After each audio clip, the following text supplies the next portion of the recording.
Hey Internet, it's RJ. Welcome back. Thanks for tuning into the show today. Now, today's episode, we're taking a look at Ramp credit card, more like business charge card, if you will. So we'll take a look at this card, who it's really meant for, what it does, what it earns, redemptions, other details, everything you need to know to figure out if Ramp card is best for you and your business or not. So, of course, if that sounds interesting to you, then go ahead, press the subscribe button, and let's get to work. Now, when it comes to it, the reason we're talking about Ramp, funny enough, is, man, they are making a big marketing push because I see these guys everywhere, especially on Twitter. Who's left on Twitter anyways?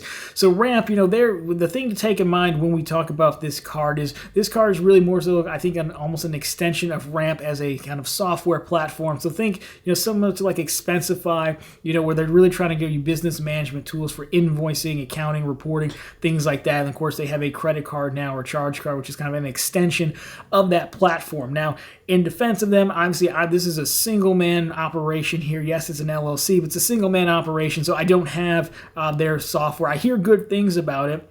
I've read good things about it, so just keep that in mind. We're just looking at the credit card. So like most things, when you're in the financial services business, you tend to want to branch out and add a credit card. So when we talk about the Ramp card, we'll get right to it. This is going to be a cashback earning card. So there's no travel points or anything like that. It's very simple and to the point. Now, as far as redemptions go, the good news here is that they don't expire. The points, I guess, cashback you earn doesn't expire.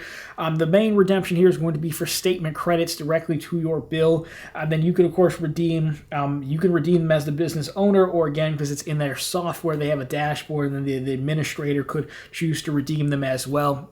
Now, again, it's like to your total bill, because again, corporate cards, you're usually going to be issued, corporate cards to, fellow employees and things like that. So it's kind of managing like one giant account. Then you can redeem them, as you see fit to pay that down. But they're very much a cashback system, which is pretty good. Now, again, in addition to that, if you wanted to understand the difference between like corporate cards and business cards, I have videos on both of those. I'll link down below for you. Again, we'll cover some of the details, specific details, this one a little bit later. So now that you know how the card works, let's take a look at the card itself and get into it. Well, it won't even take long, because the Ramp card, while it looks very cool, I assume it's metal card. I think it is, because it looks cool. But there is no annual fee, and your multiplier is going to be simply put 1.5x back on all purchases. Now, overall, 1.5x is not really much to write home about. Generally, the table minimum is 2% for a cashback card.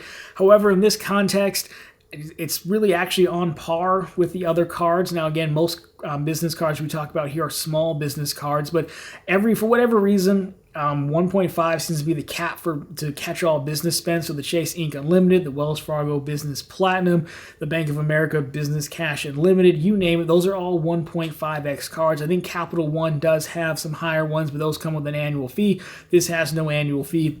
So I can't really knock it for the 1.5x. It's more like it's kind of on par with its competitors. And then there are some other competitors in the market like Expensify, who you can technically do better, but it does require quite a large expenditure amount on the card to trigger those amounts. So it would have been nice to see someone push to 2x for whatever reason. Anything past 1.5x seems to be the breakage point in the business cashback game. But if that 1.5x isn't enough for you, they do have some additional details, or additional benefits rather, that are kind of in the form of savings through business expenses that you would normally have. So if you take a look at it, again, they have a long list. I'll put it on screen for you, but it's a lot of stuff that you potentially normally use as a medium to larger size business. We've got QuickBooks is on the list, UPS, 1Password, which I actually use 1Password. Just a normal version to, as a password manager. They have Stripe, things like that. So really, you would, I think you activate these. They're kind of like Amex offers, if you're familiar with those from our regular cards that we talk about. And then from there, you would be able to, get some savings, which, does add up again for a no annual fee card. Of course, it's, the card is, again, meant to be partnered with their software, and their software is going to have a cost to it. But if this sounds interesting, like something you would need, then let's take a look at how you get in. The application is going to be a little bit different. Again, most of us go for business cards by sole prop here, but this isn't going to be the case. You need to be in an incorporated business or an LLC.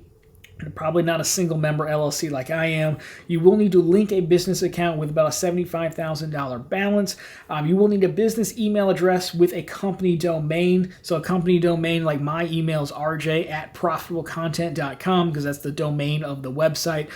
So something simple like that, you can go into like a Google workspace when you buy a domain.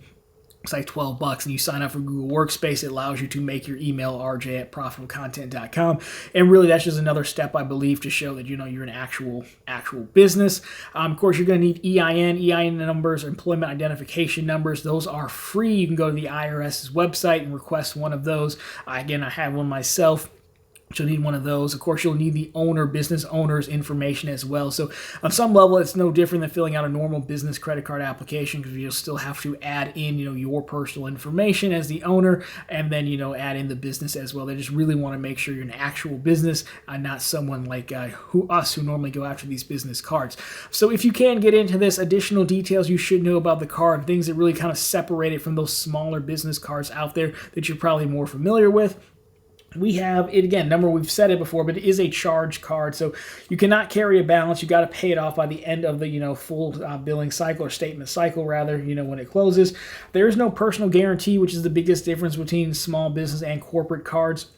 And the business is guaranteeing the charges, versus you, even on a small business card, they'll still come after you if the business goes under. Like, you're still liable for that charge card, or a corporate card does create that further level of separation.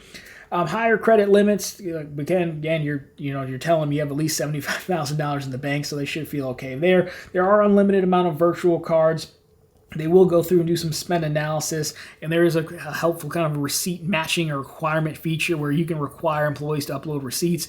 I've worked at places where anything over $75 had to have a receipt, which I think is the actual accounting rule, but anything under it didn't, or it's really just kind of up to the company. I've worked at places where everything had to have a receipt no matter what.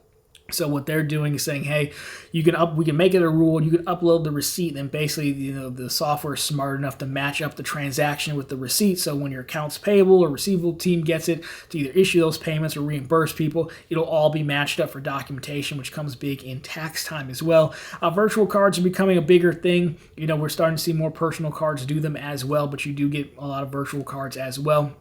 So maybe if you just needed to issue someone a one-time use card for whatever reason in your company, you could do that as well. So overall, that is really take a look at Ramp. I think it's a good option if you're in their ecosystem already, which is kind of their intent. That's why there's no annual fee, because you're already giving us so much money, and pricing varies. That's why I really didn't get into pricing of their software. But if you're already using their software and you're happy with it, then I think this is a fine option. Again, if you were going to get a small business card anyways, you're looking at 1.5x, normally, again, of course, you can get into some travel cards and things like that for business cards, but again, that's going to be for a much smaller scale. So, if you're in the market, I think this could be a decent option to take a look at, but for this one, honestly, it really just comes down to their actual software, you using and liking that platform, and then wanting ease of use of managing the cards. Again, other competitors are going to be like Expensify, which we've talked about here, Brex as well, Divvy, I think, is another one. So those are going to be like your main options. But overall, I think this one seems to be a pretty clean, to the point option. So of course, if you have used them before or you have an experience with them, let us know down below. Anyways, guys, that's going to do it for this one. As always, thank you so much for watching. I'll talk to you very soon in the next one.